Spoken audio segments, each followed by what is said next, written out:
దేవునికి స్తోత్రం కలుగును గాక. సంతోషంగా ఉంటే దేవునికి స్తోత్రం చెల్లిద్దాం. ఇంకొంచెం గట్టిగా. మరి ఇదే మాసం అండి? ఏప్రిల్ మాసం.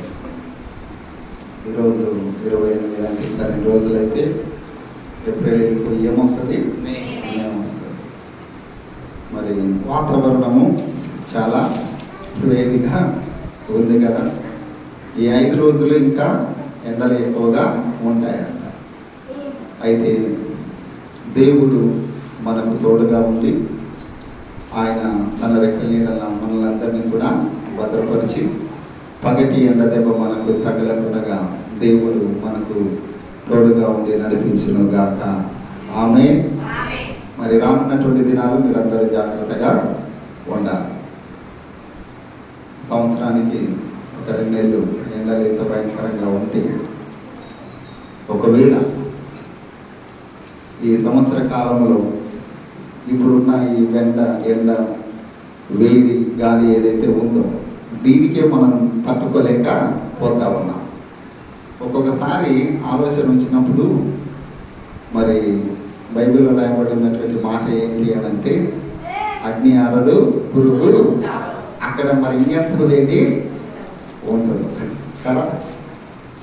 అంటే ఈ వేడికే మనం తట్టుకోలేక పోతా ఉన్నాం. రేపు ఒకవేళ ధనవంతుడు వల్ల పాతాళంలో నెట్టివేయబడితే ఆ వేడి, ఆ అగ్ని అది ఇంకా భయంకరమైనది.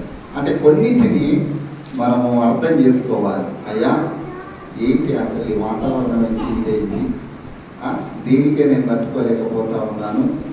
మరి బైబిల్ చదువుతూ ఉన్నప్పుడు అగ్ని ఆరదు పురుగు చావదు. మరి అది ఎలా ఉందో దాని నుంచి మమ్మల్ని అందరినీ తప్పించు అని మనం ఏం చేయాలి? ప్రార్థన చేయాలి. ఒక విషయాన్ని మనం గుర్తుపెట్టుకోవాలి. రక్షణ పొంది బాప్తిజం తీసుకొని దేవుని బిడ్డలు అనిపించుకుంటే మాత్రాన్ని మనకు పరలోక రాజ్యము కలగదు. మనం ఏం చేయాలి? మన బ్రతుకు కాలం అంతయు కూడా దేవుని యొక్క సన్నిధిలో మనము గడపాలి. అది దేవుడు ఇష్టపడుతూ ఉన్నాడు. నిన్ను నన్ను దేవుడు ఎందుకొరకు పిలుచుకున్నాడు అని అంటే, నీవు నా బిడ్డగా నా సన్నిధిలో ఉండాలి. నీవు నాకు ఎక్కడుండాలి? దగ్గరగా ఉండాలి అని దేవుడు మనల్ని పిలుచుకున్నాడు. ఎందుకొరకు పిలుచుకున్నాడు చెప్పండి? దేవునికి మనము దగ్గరగా ఉండాలి. దేవునికి మనం దగ్గరగా ఉండాల్సిన సమయం ఏంటి? ప్రతి ఆదివారము దేవుని యొక్క సన్నిధికి రావాలి. కానీ మనం ఏం చేస్తా ఉన్నాము అని అంటే, కొన్నిసార్లు మరి దేవునికి దూరమై పోతా ఉన్నాం. ఈరోజు నేను ఒక వాక్య భాగాన్ని మీతో చదివించాలని ఆశపడుతూ ఉన్నాను. మత్తయి సువార్త 25వ అధ్యాయము 14 నుంచి మరి కొన్ని వచనాలు చదవండి చక్కగా. మత్తయి సువార్త 25వ అధ్యాయము 14 నుంచి కొన్ని వచనాలు. ఒక మనుషుడు దేశాంతరమునకు ప్రయాణమై తన దాసులను పిలిచి తన ఆస్తిని వారికి అప్పగించినట్లు అతడు ఒకరికి 5 తలాంతులను, ఒకరికి 2, ఒకరికి 1 ఎవరి సామర్థ్యం చొప్పున వారికి ఇచ్చి వెంటనే దేశాంతరం పోయాడు. 5 తలాంతులు తీసుకున్న వాడు వెళ్ళి వాటితో వ్యాపారం చేసి మరి 5 తలాంతులు సంపాదించాను. అలాగనే 2 తీసుకున్న వాడు 2 సంపాదించాను. అయితే 1 తలాంతు తీసుకున్న వాడు వెళ్ళి భూమి త్రవ్వి తన యజమానుని సొమ్ము దాచిపెట్టాను. బహుకాలమైన తర్వాత దాసుడు యజమానుడు వచ్చి వారి యొద్ద లెక్క తీసుకొను. అప్పుడు 5 తలాంతులు తీసుకున్న వాడు మరి 5 తలాంతులు తెచ్చి, అయ్యా నీవు నాకు 5 తలాంతులకు అప్పగించితివే, అవియుగాక మరి 5 తలాంతులు సంపాదించునని చెప్పాడు. అతడు అతని యజమానుడు బలా నమ్మకమైన మంచి దాసుడా, నీవు నీ కొంచెములో నమ్మకముగా ఉంటివి, నిన్ను అనేకమైన వాటి మీద నియమించేదను. దేవునికి స్తోత్రం. హల్లెలూయా. ఇది మనకందరికి బాగా తెలిసిన వాక్య భాగం. చాలాసార్లు కూడా ఈ వాక్య భాగాన్ని మనం చదివాం. మరి ఒక యజమానుడు కూర్చున్నటువంటి విషయాలు యేసు ప్రభువు ఏం చేస్తా ఉన్నాడు? మనతో మాట్లాడుతూ ఉన్నారు. ఒకరికి 5 తలాంతులు, ఒకరికి 2 తలాంతులు, ఒకరికి 1 తలాంతు. ఇలాగా వారి వారి శక్తి సామర్థ్యము చొప్పున ఏం చేశాడంట? యజమానుడు ఇచ్చాడంట. అయితే ఈ తలాంతులు అని అంటే మరి ఆత్మీయంగా చాలా మంది దీని గురించి చాలా విషయాలు చాలా రకాలుగా బోధిస్తూ ఉన్నారు. కానీ ఇక్కడ రాయబడిన మాట ఏంటి అని అంటే 1 తలాంతు. ఫుట్ నోట్లో రాయబడిన నోట్ ఎంత? 3600 రూపాయలు. 1 తలాంతు యొక్క అంటే మరి డబ్బులన్నీ 3600. ఇప్పుడు మన ఇండియా కరెన్సీ ఉందనుకోండి, దాన్ని ఏమని పిలుస్తాము? ఇండియా రూపీస్ అని పిలుస్తాం. అమెరికా కరెన్సీని డాలర్స్ అని పిలుస్తాం. ఇంగ్లాండ్ కరెన్సీని పౌండ్స్ అని పిలుస్తాం. ఇలాగా రకరకాలైనటువంటి మన ప్రపంచ దేశాల్లో కొన్ని కరెన్సీని గిల్లర్స్ అని ఇలా పిలువబడేటువంటి కరెన్సీలు ఉన్నాయి. కానీ యేసు ప్రభు కాలంలో కూడా కరెన్సీకి ఒక పేరు ఉంది. ఏ పేరు అది?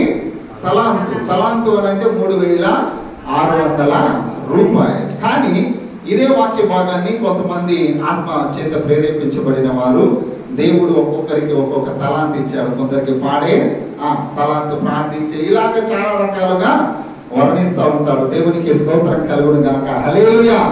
అయితే ఇక్కడ రాయబడిన ఒక మాటని ఈరోజు మనం జ్ఞాపకం చేసుకుందాం. 21వ వచనంలో అతని యజమానుడు బల నమ్మకమైన మంచి దాసుడా, నీవు ఈ కొంచెములో నమ్మకముగా ఉంటివి గనక నిన్ను అనేకమైన వాటి మీద నేనేం చేస్తా ఉన్నాను?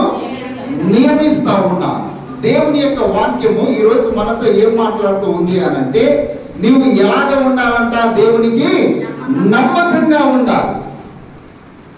నీవు దేవుణ్ణి ఎరిగి దేవుని యొక్క సన్నిధికి నీవు వస్తూ ఉన్నప్పుడు, దేవుని యొక్క సన్నిధిలో నువ్వు కనబడుతూ ఉన్నప్పుడు నీ జీవితము దేవుని ఎదుట ఎలా కనబడాలి? నమ్మకంగా నువ్వు కనబడాలి. ఈ రోజు చాలా మంది విశ్వాసుల యొక్క జీవితంలో అన్ని విషయాలలో బాగుంటారు, అన్ని విషయాలలో వారు చేస్తూ ఉన్న పనులన్నీ కూడా బాగుంటాయి. కానీ దేవుని యొద్దకు వచ్చేసరికి ఏమవుతుందో చెప్పండి? నమ్మకత్వము కనబడదు. అంటే ఈ మాట మనము బాగా అంటే ఆలోచన చేస్తే, మాస్టర్ గారు ఏదో ఇచ్చే విషయం గురించి మాట్లాడుతూ ఉన్నట్టున్నాడు, మనం అన్ని బాగానే చేస్తాం కానీ దేవునికి ఇచ్చే విషయం దగ్గరికి వచ్చేసరికి కొంచెము వెనకడుగు వేస్తాము అని మీరు అనుకుంటా ఉన్నారేమో. కానీ ఈరోజు నీ నమ్మకత్వం గురించి నేను ఇచ్చే విషయంలో మాట్లాడట్లేదు. దేవునికి స్తోత్రం. హల్లెలూయా. నువ్వు ఎలా ఇస్తే అలా దీవించబడతావు.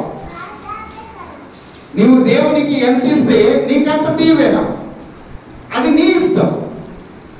దేవుని యొక్క వాక్యంలో రాయబడిన అనేక విషయాలు, విన్నటువంటి విషయాలు, చదివినటువంటి విషయాలు మనం చాలా చూస్తూ ఉంటాం. నువ్వు దీవించబడాలి అని అంటే, నువ్వు ఆశీర్వదించబడాలి అని అంటే నువ్వేం చేయాలి? ముందుగా విత్తాలి. విత్తిన దానిని నీవు పోయాలి. అది నీ నమ్మకత్వం. కానీ ఈరోజు నేను మాట్లాడేటువంటి విషయాలు ఏంటి అని అంటే, నీవు ఇచ్చే విషయం కాదు, కానీ నీవు దేవునితో ఎలా నమ్మకంగా ఉన్నావు, ఈ విషయం గురించి నేను నీతో మాట్లాడాలని ఆశపడతా ఉన్నాను. దేవునికి స్తోత్రం. హల్లెలూయా. ఈ విషయం గురించి పరిశుద్ధాత్మ దేవుడు సంఘముతో మాట్లాడాలని ఆశపడుతూ ఉన్నా. దేవుని విషయంలో నీవు ఎలా నమ్మకంగా ఉన్నావు, నీ నమ్మకత్వము దేవునితో ఎలా ఉంది? రేపు నీవు ఈ లోకాన్ని విడిచిపెట్టి వెళ్ళిన తర్వాత అక్కడ యజమానుడైనటువంటి మన ప్రభువైన యేసు క్రీస్తు నిన్ను నన్ను చూసి బల నమ్మకమైన మంచి దాసుడా, ఈ పేరుదే మనకు అక్కడ వచ్చేది. దేవుడు ఇలాగే మనల్ని పిలుస్తాడు అక్కడ, బల నమ్మకమైన మంచి దాసుడా. ఎలా ఉంది నీ నమ్మకత్వం? ఒకసారి పరిశుద్ధ లేఖన భాగంలో ఒక విషయాన్ని చదవండి. అందరూ నెహెమ్యా పుస్తకం తీయండి ఒకసారి. 9వ అధ్యాయము 7, 8, 2 వచనాలు చదవండి ఒకసారి. నెహెమ్యా పుస్తకం 9వ అధ్యాయము చదవండి. దేవా యెహోవా అబ్రహామును ఏర్పరచుకొని కల్దీయుల ఊరు అను స్థలము నుండి యూతలకు అతన్ని రప్పించి అతనికి అబ్రహాము అని పేరు పెట్టిన వాడవు నీవే. అతడు నమ్మకమైన మనసు గలవాడని ఎరిగి, జాగ్రత్తగా వినండి ఈ మాట. అబ్రహాముకు ఉన్నటువంటి పేర్లలో చాలా విషయాలు మనం చూస్తాం. అబ్రహాము ఎవరండి అని అంటే విశ్వాసులకు తండ్రి. అబ్రహాము ఎవరు అని అంటే గొప్ప విశ్వాస వీరుడు కదా. ఇలాగా అబ్రహాం విషయంలో చాలా మనం చూస్తూ ఉంటాం. కానీ ఇక్కడ రాయబడిన మాట ఏంటి అని అంటే అతడు నమ్మకమైన మనస్సు గలవాడు. ఎంత శ్రేష్టమైనటువంటి మాట. విషయం ఏంటి అని అంటే దేవుడు అబ్రహామును పిలిచినప్పుడు ఊరు అనేటువంటి ప్రాంతం నుండి దేవుడు అబ్రహామును పిలిచాడు. అబ్రహామా, నేను నిన్ను పిలుస్తా ఉన్నాను, నీవు నా పిలుపును విన్నావు గనక నా పిలుపును అనుసరించి నువ్వేం చేయాలి, నేను చూపించిన దేశానికి నీవు వెళ్ళాలి. జాగ్రత్తగా వినండి. అబ్రహాముకు వారిద్దరికి ఉన్న సంబంధం ఏంటి అని అంటే అబ్రహాముతో దేవుడు మాట్లాడాడు. ఇదిగో అబ్రహామా, నువ్వు లే, నీవున్న ఊరిని, ఉన్న ఊర్లో ఏముంటాయి చెప్పండి, కొద్ది గొప్ప ఆస్తులు ఉంటాయి కదా, ఏమి లేకపోయినా కనీసం ఒక గుడిసెను ఇల్లు ఏదో ఉంటుంది కదా, ఉంటుందా ఉండదా? ఆ రోజుల్లో అయితే మరి గొర్రెలు, మేకలు, ఒంటెలు, గాడిదలు ఇలాగా చాలా ఉండేటివి. మరి దేవుడు పిలిచాడు అబ్రహామును. అబ్రహాముతో ఏమంటా ఉన్నాడయ్యా, నువ్వు ఉన్న ఊరిని విడిచిపెట్టు, రెండవది నీ బంధువులను విడిచిపెట్టు. ఇప్పుడు ఏమంటా ఉన్నాడు, నీకున్న యావదాస్తిని విడిచిపెట్టు, నీ భార్యను తీసుకొని నీ వంక నుంచి బయలుదేరు. దేవునికి స్తోత్రం. హల్లెలూయా, హల్లెలూయా. దేవుడు అన్నాడు కదా అబ్రహాం తోటి, నేను చూపించిన దేశానికి నీవు వెళ్ళు. అసలు ఆ దేశం ఎలా ఉంటుందో కూడా అబ్రహాంకు తెలియదు పిలిచినప్పుడు. కానీ అబ్రహాం ఏం చేశాడో తెలుసా, దేవుని మాటకు లోబడి దేవుని ఎదుట ఒక మంచి నమ్మకమైనటువంటి వానిగా కనబడ్డాడు. దేవునికి స్తోత్రం. హల్లెలూయా. అబ్రహాము దేవుని నమ్మెను, అది అతనికి నీతిగా ఎంచబడింది. ఎప్పుడైతే అబ్రహాము దేవుని యొక్క పిలుపుకు లోబడి దేవుని యొక్క పిలుపును అనుసరించి నడుచుకున్నాడో అబ్రహాము అప్పుడే దేవుని నమ్మాడు. ఏమని నమ్మాడో తెలుసా, నాకు చూపించబోయే దేశము, నాకు ఇవ్వబోతూ ఉన్న దేశము, నేనున్న ఈ ఊరు పట్టణం కన్నా, నా బంధువుల కన్నా, నాకున్న ఆస్తుల కన్నా అక్కడ శ్రేష్టమైనవి నాకున్నాయి అని అబ్రహాం ఏం చేశాడు, పిలిచినప్పుడే నమ్మాడు. అది అబ్రహాము విశ్వాసం, అది అబ్రహాము యొక్క నమ్మకం. ఈరోజు చాలా మంది విశ్వాసులు దేవుని నమ్ముకుంటా ఉన్నారు. కానీ వారి నమ్మకత్వం ఏమైపోతా ఉందో తెలుసా? చెప్పండి, ఏమైపోతా ఉంది? చిన్న కష్టం వస్తుంది, చిన్న బాధ వస్తుంది, చిన్న ఇరుకు వస్తుంది, చిన్న ఇబ్బందులు వస్తాయి. చాలా మంది విశ్వాసులు అంట కరోనా టైంలో అందరూ తేలిపోయారంట. దేవునికి స్తోత్రం. హల్లెలూయా. ఏమైపోయారు? తేలిపోయారంట చాలా మంది విశ్వాసులు.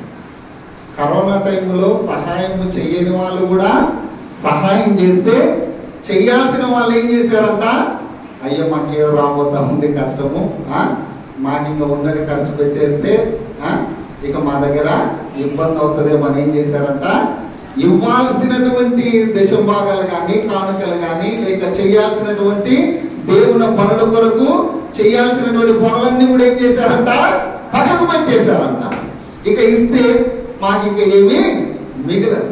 కరోనా టైంలో చాలా మంది సంఘాలలో విశ్వాసాలు ఏమైపోయారంట, తేలిపోయారంట.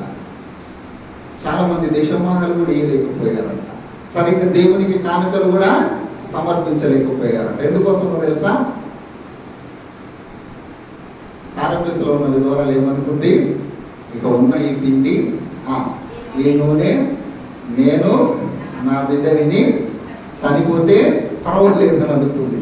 అలాగే తయారయ్యారు ఆ రోజుల్లో చాలా మంది విశ్వాసం. కానీ ఆ సమయంలోనే దేవుని పరీక్ష ఏంటో తెలుసా? నువ్వెంతవరకు నాకు నమ్మకంగా ఉన్నావు. నీకు కష్టం వచ్చింది, నీకు బాధ వచ్చింది, నీకు ఇరుకు వచ్చింది, నీకు ఇబ్బంది వచ్చింది, కానీ నువ్వు ఎంతవరకు నాతో నమ్మకంగా ఉన్నావు. ఈ రోజు ఏ రోజు అండి? ఈరోజు ఆదివారము పునరుత్థాన దినం. ఈరోజు మనం ఎక్కడ కనపడాలి? దేవుని సన్నిధిలో మనము కనపడాలి. దేవుని సన్నిధికి మనం రావాలి. దేవునితో మనం సహవాసం చేయాలి. అది మన నమ్మకత్వం. అది ఆయన చూస్తూ ఉన్నటువంటిది. ఈ రోజు అంటే మనం వచ్చే ఆదివారం ఎక్కడ ఉన్నాం? ఆ పైన ఆదివారము ఎక్కడ ఉన్నాం? ఇక ముందు రాబోయే ఆదివారాలు ఎక్కడ ఉంటాం? చిన్న చిన్న సమస్యలు, చిన్న చిన్న కష్టాలు, చిన్న చిన్న ఇరుకులు, చిన్న చిన్న ఇబ్బందులు. ఆదివారాలు వస్తే పెళ్లిలు వస్తాయి. అవును, మంచిది. నేను ఆదివారం పెళ్లికి పోయేస్తాను అనుకునేదానికన్నా చర్చి చూసుకొని పెళ్లికి వస్తాను లేనంటే పడతారా తిరుగుతారా? అమ్మా అదేమోనంటే మనుషులకు భయం. పోకపోతే మా పెళ్ళిళ్ళకి రారు, పోకపోతే ఏమంటారు? ఏమండి, నువ్వు మనుషులకు భయపడతావా, దేవునికి భయపడతావా? అది మీరే ఏం చేయాలి? పరీక్షించుకోవాలి. దేవుడు ఏం చూస్తాడో తెలుసా? దేవునితో నువ్వు ఏ తీర్మానం అయితే తీసుకున్నావో ఆ తీర్మానంలో నీ నమ్మకత్వము ఏంటి అది చూస్తాడు దేవుడు. నువ్వు ఇచ్చే విషయం కాదు, నువ్వు ఎంత తెచ్చిస్తా ఉన్నావో అంతగా నువ్వు ఆశీర్వదించబడతావు, అది వేరే విషయం. అందులో నువ్వు నమ్మకంగా ఇస్తా ఉన్నావా, లేక ఇంకా ఎక్కువ ఇస్తా ఉన్నావా, అది నీ ఆత్మీయమైన జీవితంలో నువ్వు వెతుకుతూ ఉన్న కొలది నీకున్నటువంటి ఆశీర్వాదాలను బట్టి నువ్వు దేవుని యొక్క సన్నిధిలో ఇస్తూ ఉంటావు.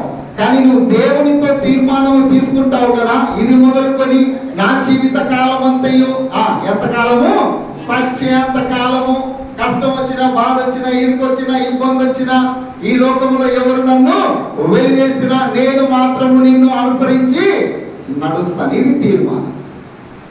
మరి మనం తీసుకున్న తీర్మానంలో మనకు నమ్మకత్వం ఉందండి. అబ్రహామును దేవుడు పిలిచినప్పుడు అన్ని వదులుకున్నాడు. అన్ని వదులుకొని ప్రయాణం చేస్తూ ఉన్నాడు. ఎన్ని కష్టాలు పడ్డాడో తెలుసా? ఎన్ని ఇబ్బందులు పడ్డాడో తెలుసా? కానీ వాటన్నిటిని పిలిచిన వాడు గొప్పవాడు కనుక వాటన్నిటిని లెక్క చేయకుండా దేవునికి ఇచ్చిన మాట కొరకు నమ్మకంగా నిలబడ్డాడు. దేవునికి స్తోత్రం. హల్లెలూయా. అది నమ్మకమైన మనస్సాక్షి. ఈరోజు నీ స్థితి, నా స్థితి దేవుని ఎదుట ఎలాగా మనము కనపడుతూ ఉన్నాం. మనం నమ్మకంగా ఉన్నాం దేవునికి. అయ్యా, ఎన్ని కష్టాలు వచ్చినా, ఎన్ని ఇరుకులు వచ్చినా, ఎన్ని ఇబ్బందులు వచ్చినా నేను నీ సన్నిధిలో కనబడతాను అని నీకు వాగ్దానం చేశాను. వాగ్దానం చేసిన వాడు నమ్మదగిన వాడు కనుక నీ జీవితంలో నువ్వు ఆయన ఎదుట ఎలా ఉండాలి? నమ్మకంగా ఉండాలి. కృష్ణుడు ప్రేమైనటువంటి వాళ్ళ నమ్మకమైన వారికి దీవెనలు. ఆ దీవెనలు నీకు రావాలి అని అంటే నువ్వు ఎక్కడెక్కడో తిరుగుకుంటూ ఉంటే, ఎక్కడెక్కడో నువ్వు సంచరిస్తూ ఉంటే అవి నీకు రావు. నువ్వు ఎక్కడికి రావాలి? దేవుని సన్నిధికి రావాలి. ఆదివారం వస్తే నువ్వు దేవుని సన్నిధిలో మొట్టమొదట నీవు కనబడాలి. అది నమ్మకత్వం. పాస్టర్ గారికి ఎవరు వచ్చినా రాకపోయినా ఫలానా ఫలానా ఫలానా వాళ్ళు వస్తారు ఖచ్చితంగా ఆదివారం అని ఒక నమ్మకం ఉంటుంది. మనుషులే ఇలా నమ్మి మనుషుల మీద ఆధారపడి ఉంటే మరి మన దేవుడు మనల్ని ఎంతగా నమ్మి ఉంటాడు? కానీ మనం నమ్మకంగా ఉన్నామా? ఒకసారి ఏం చేయాలి? మనము పరీక్షించుకోవాలి. ఒకసారి చూద్దాం. దేనందరి బైబిల్ 2వ దినవృత్తాంతములు 31వ అధ్యాయము 20వ వచనం చదవండి. 2వ దినవృత్తాంతములు మన దేవుని ఆశ్రయించుటకై దేవుని మందిర 31:20 హిజ్కియా యూదా దేశమంతటను ఇలాగున జరిగించి తన దేవుడైన యెహోవా దృష్టికి అనుకూలముగాను యథార్థముగాను నమ్మకముగాను పని చేయించు వచ్చినప్ప. ఎంత గొప్ప మాట తెలుసా హిజ్కియా గురించి? ఎలా ఉన్నాడంట? ఆ దేశమంతటా హిజ్కియా దేవుడు ఏదైతే చెప్పాడో, ఏదైతే హిజ్కియాతో దేవుడు మాట్లాడతాడో వాటన్నిటినీ క్రమం తప్పకుండా ఆచరించేవాడు. మన జీవితంలో కూడా దేవుడు కొన్ని విషయాలు మనతో మాట్లాడతాడు. ఆ విషయాన్ని మనం గ్రహించాం. ఆ విషయాల మీద మనకు సరైనటువంటి అవగాహన కలగట్లా. నీవు ఈరోజు ఆదివారం దేవుని సన్నిధికి వచ్చాము అని అంటే దేవుడు నీతో ఏదో ఒకటి మాట్లాడతాడు. ఆ మాట్లాడినటువంటి దానిని మనం ఏం చేయాలి చెప్పండి? జరిగించాలి. ఒకవేళ దేవుని ఎదుట మన హృదయం సరైనదిగా కనబడకపోతే దేవుడు అంటాడు, ఇదిగో నీ హృదయాన్ని మార్చుకో అని అంటాడు. అది మార్చుకుంటే మనం ఏం చేస్తాము? వాక్యాన్ని నమ్మి విశ్వసించి దానిని జరిగించిన వారం అవుతాం. దేవునికి స్తోత్రం, హల్లెలూయా. ఒకవేళ మనము దేవుడు మాట్లాడుతూ ఉన్నా కూడా మన జీవితం ఇలాగే ఉందనుకోండి, కొంతమంది ఏం చేస్తారో తెలుసా? ఇక దేవుని సన్నిధికి వెళ్తా ఉన్నాను, దేవుని సన్నిధిలో కనబడతా ఉన్నాను, ఇక నాకు పరలోక రాజ్యము రాసి పెట్టిందిలే పాండు మీద అని అనుకుంటారు. నువ్వు దేవుని సన్నిధికి వచ్చి దేవుని సన్నిధిలో కనబడినంత మాత్రాన నీకు పరలోక రాజ్యంలో రాసించింది ఏమీ లేదు. నువ్వేం చేయాలో తెలుసా? వాక్యాన్ని అనుసరించి నీవు నడుచుకోవాలి. ఒక వస్తువును మనం తయారు చేయాలి. కొంతమంది వంటలు చేసేవారు ఉన్నారు కదా, అందరూ కూడా నూనె తర్వాత ఏమేయాలి, వాటి తర్వాత ఏమేయాలి, వాటి తర్వాత ఏమేయాలి, అవన్నీ కలగలిపి దాని ప్రకారం చేస్తేనే అది రుచిగా ఉంటుంది. అవునా కాదు? మన ఆత్మీయమైన జీవితంలో కూడా దేవుడి బిడలంగా రక్షించబడి దేవుడి సన్నిధికి మనం వస్తూ ఉన్నప్పుడు పరలోక రాజ్యానికి వారసులంగా మనం ఉండడానికి దేవుడు ఏం చేస్తాడో తెలుసా? మన నమ్మకత్వాన్ని పరీక్షిస్తాడు. దేవుడికి స్తోత్రం, హల్లెలూయా. మన నమ్మకత్వాన్ని ఆయన ఏం చేస్తాడు? అప్పుడప్పుడు టెస్ట్ చేస్తాడు. అదే ఇక్కడ రాయబడినటువంటి మాట మత్తయి సువార్త 25 మనం చదివినటువంటి లేఖన భాగం. ఒక యజమానుడు ఏం చేశాడంట? దేశాంతరమై వెళుతూ ముగ్గురిని పిలిచి 3 రకాలుగా తలాంతులను పంచిపెట్టి వెళ్ళాడు. ఇప్పుడు దేవుడు ఒక్కొక్కరికి ఒక్కొక్క అవకాశాన్ని మనకి ఇచ్చాడు. దేవుని సన్నిధిలో నిన్ను పిలిచాడు కదా, పిలిచినటువంటి దేవుడు నీతో దేవుని సన్నిధిలో ఆయన ఏం జరిగించుకోవాలని ఆశపడతాడో ఆ పనులన్నీ జరిగించుకుంటాడు. దేవునికి స్తోత్రం, హల్లెలూయా. హిజ్కియా యొక్క జీవితంలో ఎలా ఉన్నాడంట? యథార్థంగా ఉన్నాడంట దేవుని దృష్టిలో, ఇంకా నమ్మకంగా ఉన్నాడు. క్రీస్తునందు ప్రియమైనటువంటి వాళ్ళ, దేవుడు ఎవరి కోసం వెతుకుతా ఉన్నాడో తెలుసా అమ్మా? ఎవరి కోసం వెతుకుతా ఉన్నాడో చెప్పండి. విశ్వాసాల కొరకు వెతుకుతా ఉన్నాడా? ఎవరి కోసం వెతుకుతా ఉన్నాడు? 101వ కీర్తన 6వ వచనం చదవండి. 101వ కీర్తన 6వ వచనం చదవండి.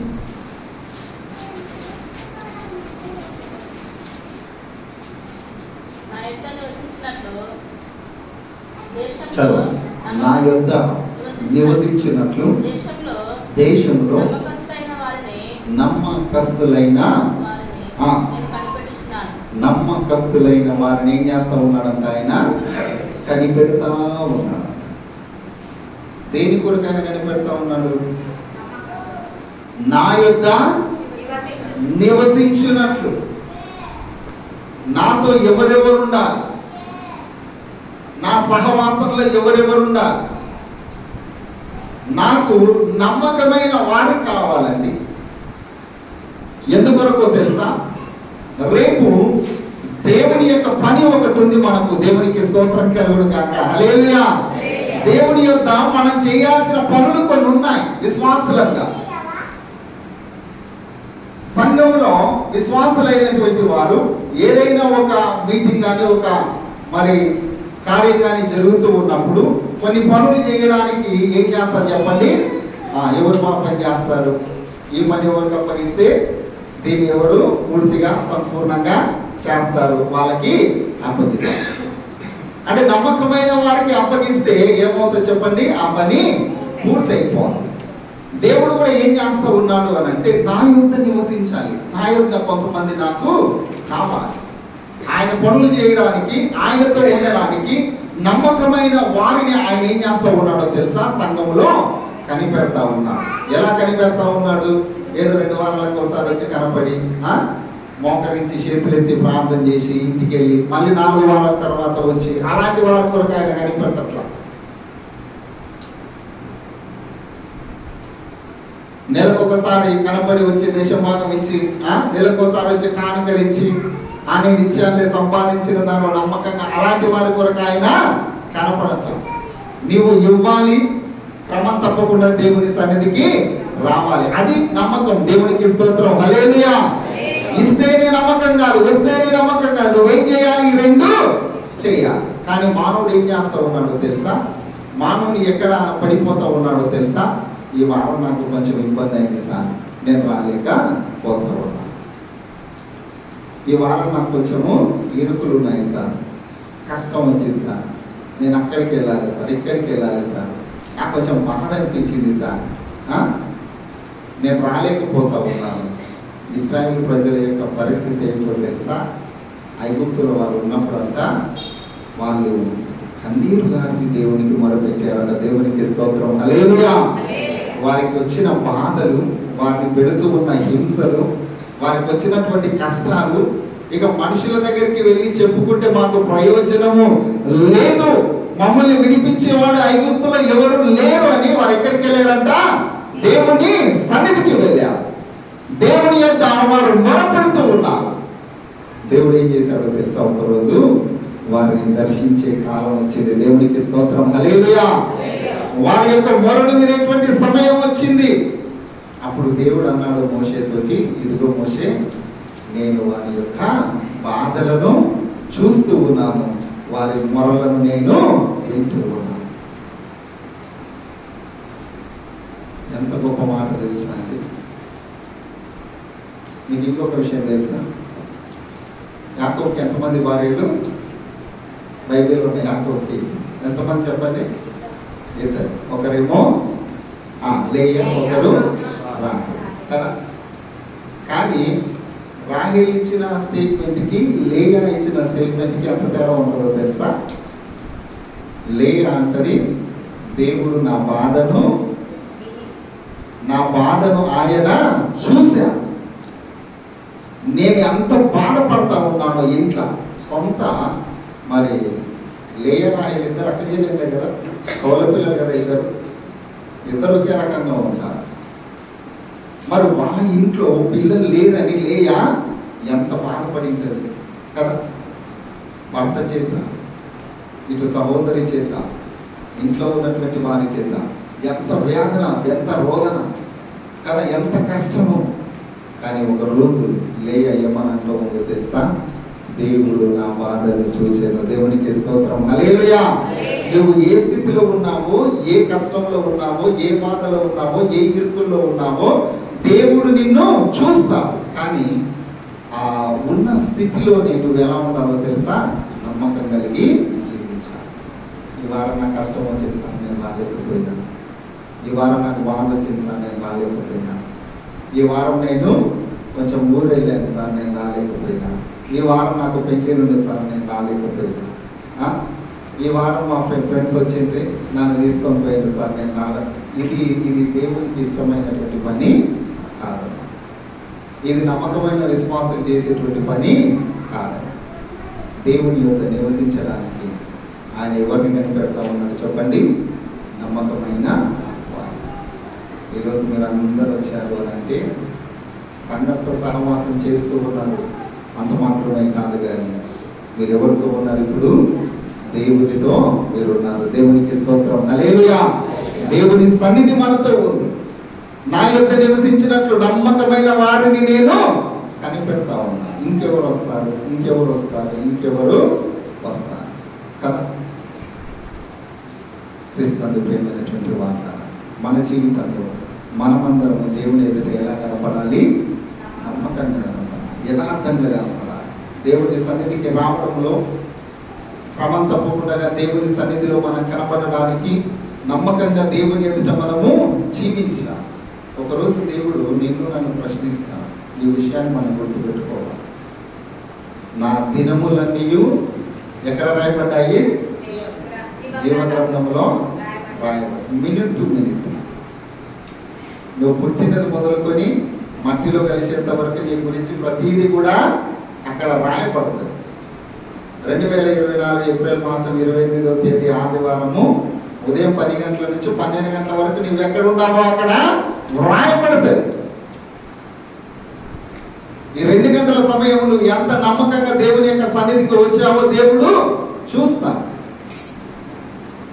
మనకు వచ్చే కష్టాలు, బాధలు, ఇరుకులు, ఆటంకాలు, శోధనలు వీటన్నిటిని లెక్క చేయకుండా నమ్మకంగా మనం ఏం చేయాలి?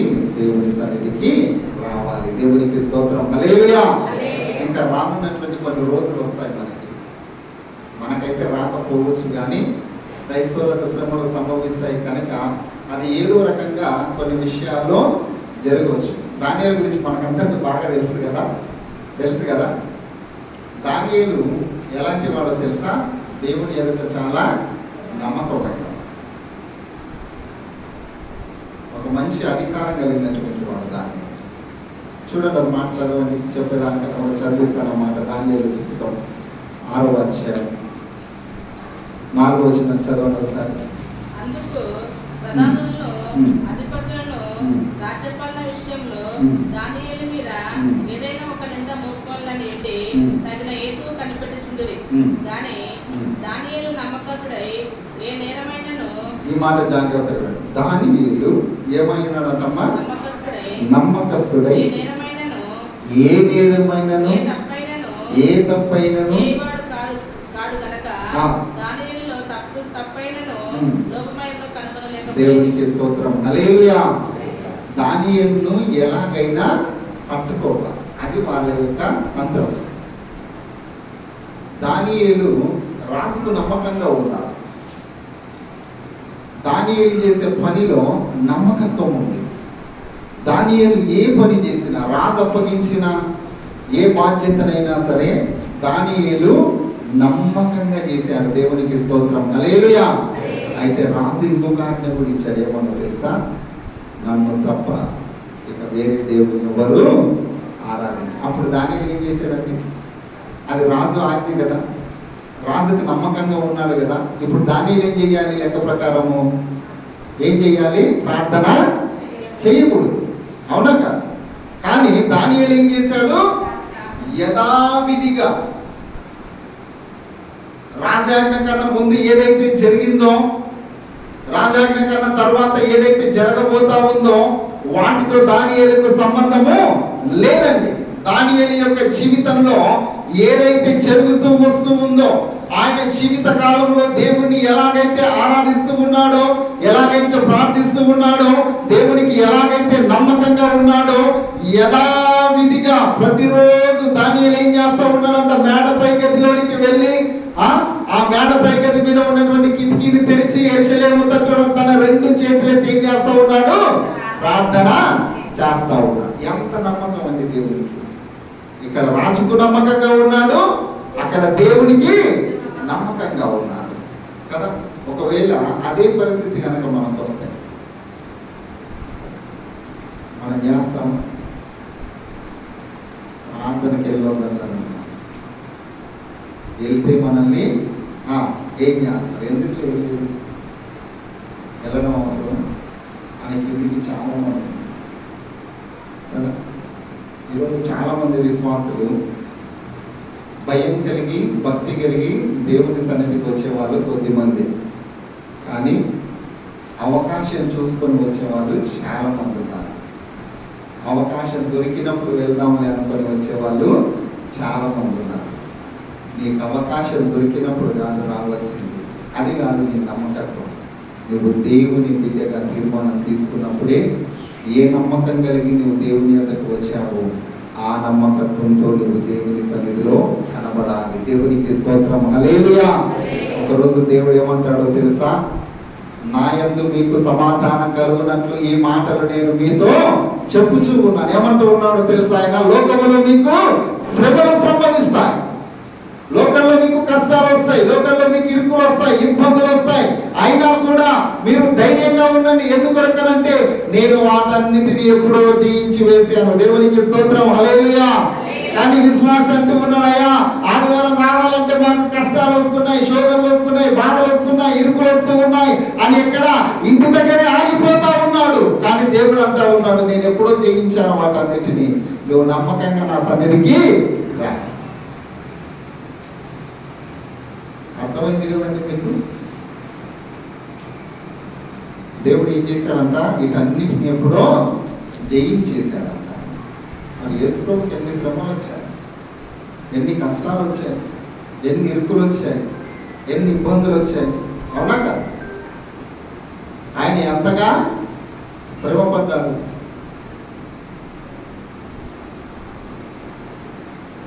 క్రీస్తునందు ప్రియమైనటువంటి వారు, మన జీవితంలో కూడా మనకి ఎన్ని శ్రమలు వచ్చినా, ఎన్ని కష్టాలు వచ్చినా, ఎన్ని ఇరుకులు వచ్చినా, ఎన్ని ఇబ్బందులు వచ్చినా, మనల్ని పిలిచిన వాడు నమ్మకమైన వాడు. ఆ నమ్మకమైన వాడిని మనము నమ్మి దేవుని బిడలంగా ఆయన యొక్క సన్నిధిలో ఒప్పందం చేసుకున్నాం కనుక ఆ నమ్మకత్వాన్ని మనము కనపరచాలి. దేవునికి స్తోత్రం. హల్లెలూయా, హల్లెలూయా. ఒకరోజు దేవుడు నిన్ను నన్ను అంటాడు, ఏమన్నా తెలుసా? నమ్మకమైన బల మంచి నా కోసం ఎన్ని కష్టాలు పడ్డావయ్యా, నా కోసం ఎంతమందితో అవమానపడ్డావు, నీకు ఇవ్వాల్సినటువంటి దాంట్లో కూడా ఎంత త్యాగపూరితంగా నాకు ఇచ్చావు. నువ్వు వెళ్ళాల్సినటువంటి శుభకార్యాలకు కానీ, నువ్వు వెళ్ళాల్సినటువంటి చోటికి కానీ. కొంతమంది ఈ మాట బాగా గుర్తుపెట్టుకోండి, దేవుని బిడ్డలైనటువంటి వారు కొంతమంది ఉండాల్సినటువంటి స్థలాలలో ఉండరు. ఎక్కడ ఉంటారో తెలుసా? బైబిల్లో యేసు ప్రభువు మొత్తం ఎంతమంది శిష్యులు చెప్పండి అమ్మా? 12 మంది. కానీ యేసు ప్రభువుకు మొత్తం 70 మంది శిష్యులు. దానిలో నుంచి ఏర్పరచబడిన వారు 12 మంది. పిలువబడిన శిష్యులు 70 మంది యేసు ప్రభువు, ఏర్పరచబడిన వారు 12 మంది. ఈ 12 మందిలో 11 మంది ఏమో యేసు ప్రభువు వెనకాల తిరిగేవారు. ఒకడెక్కడ తిరిగేవాడు తెలుసా? యూదా. ఎక్కడ తిరిగేవాడు? యేసు ప్రభు కాకుండా వేరే వాళ్ళతో తిరిగేవాడు ఆయన కదా. యేసు ప్రభుని అమ్ముకోవడానికి కారణం ఏంటి? యేసు ప్రభుని అనుసరించి ఈ 11 మంది ఎలాగైతే తిరుగుతూ ఉన్నారో, యూదా కూడా అలాగే ఈ 11 మందితో తిరిగినట్లయితే యేసు ప్రభుని అమ్మాలి అనేటువంటి ఆలోచన రాకపోయేదేమో. కానీ ఉండాల్సినటువంటి మనుషులతో ఉండకుండా, తిరగాల్సినటువంటి స్థలాలలో తిరగకుండా వారిని విడిచిపెట్టి యేసు ప్రభుని విడిచిపెట్టి వేరే వాళ్ళతో సహవాసము చేస్తూ ఉన్నారు. నమ్మకత్వాన్ని పోగొట్టుకున్నారు. ఎప్పుడు డబ్బు గురించి ఆశ, ఇది ఎంత ఖర్చు పెట్టాలి, ఇది ఎందుకు వ్యర్థం చేయాలి, ఇది అమ్మితే ఇంత వచ్చేది కదా, వేరే వేరే ఆలోచన. క్రీస్తునందు ప్రియమైనటువంటి వాళ్ళ, విశ్వాసమైనటువంటి మనం ఆదివారం వస్తే ఉండాల్సినటువంటిది ఇంట్లో కాదు, పెళ్ళిళ్ళలో కాదు, బంధువులతో కాదు, లేక వేరే వేరే స్థలాలలో కాదు. ఎక్కడ కనపడాలి? మనము దేవుని సన్నిధిలో మనము కనపడాలి. నువ్వు ఎన్ని శోధనలు, ఎన్ని ఇరుకులు, ఎన్ని ఇబ్బందులు, ఎన్ని కష్టాలు, నువ్వు వాటన్నిటిని జయించుకొని దేవుని సన్నిధికి వస్తే దేవుడు నిన్ను ఎంతగానో ఆశీర్వదిస్తాడు. అబ్రహామును పిలిచినప్పుడు అబ్రహాము నమ్మకంగా దేవుని యొక్క పిలుపుకు లోబడి నమ్మకంగా దేవుని వెంబడించినటువంటి వాడు అబ్రహాము. దేవునికి స్తోత్రం. హల్లెలూయా. ఎన్నో కష్టాలు, ఎన్నో శోధనలు, ఎన్నో ఇరుకులు, ఎన్నో ఇబ్బందులు, వాటన్నిటిని తట్టుకొని దేవుని కొరకు నిలబడినటువంటి వాడు అబ్రహాము. దేవునికి స్తోత్రం. హల్లెలూయా. హిజ్కియా జీవితంలో కూడా దేవుని ఎదుట నమ్మకంగా ఉన్నటువంటి వాడు. దేవుడు చేసిన, దేవుడు చెప్పిన, దేవుడు ఏ విషయాలైతే హిజ్కియాతో మాట్లాడే వాటన్నిటిని కూడా జరిగించినటువంటి వాడు హిజ్కియా. ఎంతో నమ్మకంగా ఉన్నటువంటి వాడు. ఒక పని చేసే ముందు ఆ పనిలో ఎన్నో ఆటంకాలు, ఎన్నో ఇరుకులు, ఎన్నో ఇబ్బందులు వస్తాయి. వాటన్నిటిని కూడా జయించి చేసిన వాడే నమ్మకమైన వాడు. దేవునికి స్తోత్రం. హల్లెలూయా. దానియేలు యొక్క జీవితంలో నీవు ప్రార్థన చేయకూడదు అనేటువంటి సమయం వచ్చినా కూడా దేవునికి నమ్మకంగా ఉన్నాడండి. ఎన్ని శోధనలైనా, ఎన్ని కష్టాలైనా సరే వాటన్నిటిని జయించినటువంటి దానియేలు యథావిధిగా వెళ్ళి దేవుని సన్నిధిలో మోకరించి ప్రార్థన చేస్తాను. మన జీవితంలో కూడా మనము దేవునికి ఎలా ఉండాలో చెప్పండి? నమ్మకంగా ఉండాలి. కష్టాలు వస్తాయి, ఇరుకులు వస్తాయి, ఇబ్బందులు వస్తాయి, అనేకమైన సమస్యలు వస్తాయి. ఆదివారం వస్తేనే ఎన్నో పనులు వస్తాయి. వాటన్నిటిని మనం ఏం చేయాలి? జయించాలి. ఒక విశ్వాస యొక్క గురి ఏమై ఉండాలో తెలుసా? నాకు ఆదివారం ఆటంకంగా కలుగుతూ ఉన్నటువంటిది ఏదైతే ఉందో దాన్ని మనం ఏం చేయాలి? జయించాలి. కొంతమంది ఆదివారం వస్తే పడుకుంటారు నిద్ర వస్తుంది.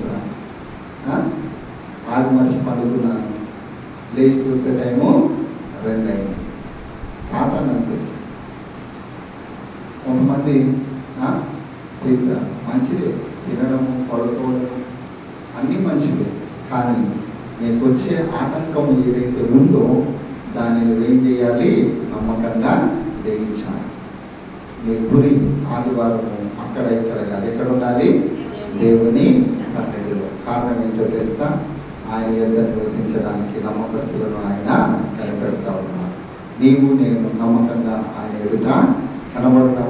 నమ్మకంగా దేవుని యొక్క సన్నిధిలో మనము ఉందాం. సంఘానికి ప్రాముఖ్యమైనటువంటి మూల స్తంభం ఏంటో తెలుసా? విశ్వాసుల యొక్క జీవితంలో నమ్మకత్వము. దేవునికి స్తోత్రం. హల్లెలూయా. మనిషి మీద మనిషికి నమ్మకం లేకపోతే మనిషి ఎలాగైతే నమ్మడో మన దేవుడు కూడా అంతే. కనిపెడతాడు ఆయన, చూస్తాడు చివరి దాకా, ఇంకా ఇంకా ఇంకా. కానీ చివరికి ఏం చేస్తారో తెలుసా? ఆయనే అపవాదికి అప్పగిస్తారు. యోగుని ఎలాగ అప్పగించినా, యోగు యొక్క జీవితంలో ఎంత కష్టం వచ్చినా, ఎంత శోధనలు వచ్చినా, ఎన్ని ఇరుకులు వచ్చినా, ఎన్ని ఇబ్బందులు వచ్చినా యోగ నమ్మకత్వాన్ని కోల్పోయాడా? లేదు. ఎంతో నమ్మకంగా ఉన్నాం. మన జీవితంలో కూడా ఎన్ని వచ్చినా మనం దేవుని కొరకు నమ్మకంగా జీవిద్దాం. ప్రార్థన చేద్దాం. అందరం మోకరిద్దాం, ప్రార్థన చేద్దాం. దేవుడు చేసిన మేలంతటిని బట్టి ఈ నూతన పునరుద్ధాన దినమందు దేవుని యొక్క సన్నిధిలో నేను కనబడుతూ ఉన్నాను. ఆయన ఎదురు నివసించడానికి నమ్మకస్తుల కొరకు ఆయన కనిపెడుతూ ఉన్నాను. ఇది నూతన పునరుద్ధాన దినం సమయం. దేవుడు నీ కొరకు నా కొరకు ఇచ్చినటువంటి సమయం. నీవు నేను ఎక్కడెక్కడికో వెళ్ళాలి అని దేవుడు మనకి ఇవ్వలేదండి.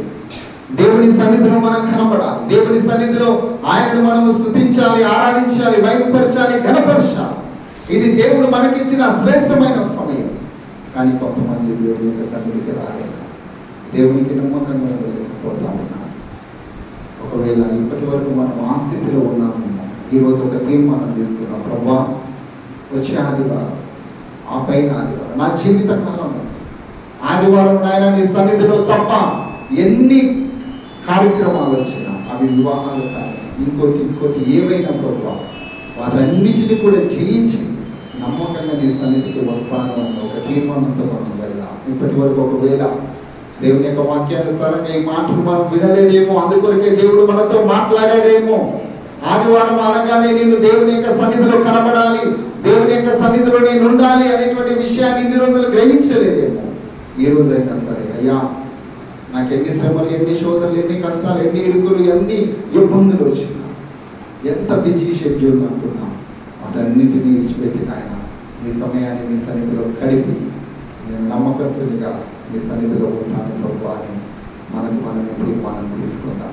క్రీస్తునైనటువంటి వాళ్ళ బలా నమ్మకమైన మంచి దాసుదా అనేటువంటి పేరు మనమందరం కూడా దేవుని ఎదుట ఆయన మనందరినీ పిలుస్తూ ఉన్నప్పుడు ఆ పిలుపుని దేవుని సంతోషించాలి. అంత గొప్ప పిలుపు, అంత గొప్ప పిలుపును మనం కలిగి ఉన్నాం. దాన్ని మనం పోగొట్టుకోక దేవుడు ఇచ్చిన అవకాశం బట్టి దేవుని యొక్క సన్నిధిలో మనం గడుపుతున్నాం. మహాదేవుడు అపరిశుద్ధుడానికి వందనాలు, స్తుతులు, స్తోత్రాలు ప్రభా. మమ్మల్ని అందరినీ కూడా నాయన మీరు ప్రేమించి నీ రాజ్యానికి వారసులుగా మేము ఉండడానికి, నీ బిడ్డలంగా నీ సాక్షులంగా మేము ఉండడానికి మమ్మల్ని గొప్ప ప్రభావితం స్తోత్రం నాయన. అవునాయన మాకు కలుగు చూడటువంటి ఇరుకులు, ఇబ్బందులు, శోధనలు, బాధలు ఏవైతే ఉన్నాయో ప్రభావ, వాటన్నిటిని బట్టి కొన్నిసార్లు నాయన నీ సన్నిధికి మేము రాలేకపోతూ ఉన్నాం ప్రభావ. మమ్మల్ని క్షమించండి నాయన. ఇక ముందు ప్రభావ మా జీవితంలో నీ సన్నిధిలో కనబడడానికి ఎన్ని శోధనలు, ఎన్ని ఇరుకులు, ఎన్ని కష్టాలు, ఎంత ప్రభావం మరి సమస్యలు వచ్చినా వాటన్నిటిని జయించి నమ్మకంగా నీ సన్నిధిలో కనబడడానికి నీ కృపను మాకు అనుగ్రహించండి ఆయన. ఈ మాటలు విన్న ప్రతి ఒక్కరిని పేరు పేరున మీరు దీవించండి, ఆశీర్వదించండి నాయన. ఈ యొక్క మైక్ శబ్దం ద్వారా ఎంతమంది అయితే ప్రభావం వింటూ ఉన్నారో వారందరినీ మీరు దర్శించండి నాయన. యూట్యూబ్ ద్వారా ప్రభావ ఎంతమంది అయితే నాయన ఈ యొక్క వాక్యములు విన్నారో ప్రభావ వారందరినీ కూడా మీరు దర్శించండి నాయన. వారి యొక్క కుటుంబాలను మీరు దీవించి ఆశీర్వదించమని చక్కని నాయన అవకాశాన్ని మాకు అనుగ్రహించినందుకు వందనాలు చెల్లిస్తూ చెప్పబడిన ప్రతి మాట ప్రభు మా అందరి హృదయాలలో నాటుకొని నిరంతర ఫలభరితమైనటువంటి దీవెనలు మేమందరం పొందుకోవడానికి నీ కృపను మాకు దయచేయమని యేసు పరిశుద్ధ నామములో వేడుకొంచున్నాము తండ్రి. ఆమేన్. తండ్రి దేవుని ప్రేమ కుమారుడైన యేసుక్రీస్తు యొక్క కృప పరిశుద్ధాత్మ యొక్క సహవాసము సమాధానం సదాకాలం మనందరికీ తోడై నడిపించును గాక. ఆమేన్. ఆమేన్.